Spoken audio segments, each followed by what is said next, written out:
a very pleasant day. I am tasked to share the context of an archipelagic landscape and as to why this is a regulator of natural hazards. The case of the Philippines clearly reflects such case.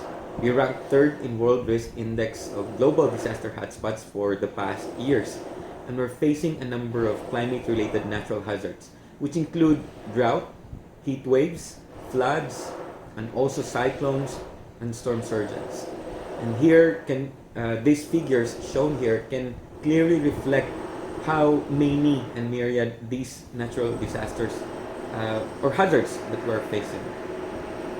These characteristics, which led to enhanced vulnerability, is very much the case of an archipelagic nation.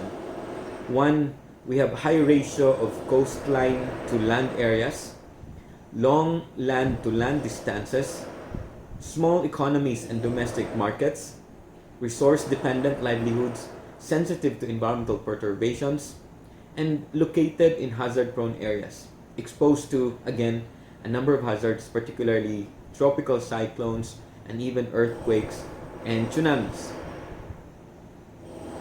Therefore, in the case of the Philippines, the contextualization of our climate change mitigation strategies must really capture this archipelagic landscape. And this is what we wanted to further mainstream in our national framework strategy on climate change. And the framework envisions a climate risk related or climate risk resilient country that would promote healthy, safe, prosperous, and self-reliant communities and thriving, productive ecosystem.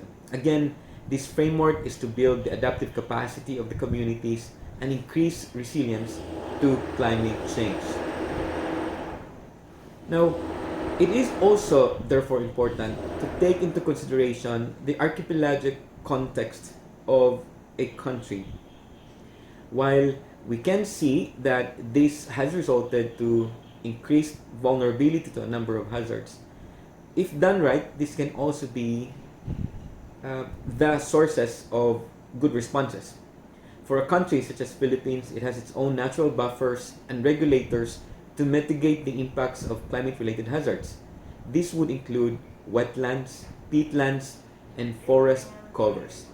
How good we are in wielding these nature-based solutions would result to the offering of cost-effective approaches to mitigate climate-related risks and hazards. So what's shown here are just examples of nature-based solutions and initiatives that can be implemented across an archipelagic landscape. Now, lastly, we are now pointing towards the direction of really catapulting a paradigm related to blue economy, taking into consideration the maritime and archipelagic nature of the Philippines. And now, any existing policies, projects, and interventions must support blue economy and must be undertaken by both the government and the relevant concerned sectors, thereby providing fertile ground upon which to develop a blue economy strategy. At the very core of this is indeed the archipelagic context of the Philippines. Thank you very much.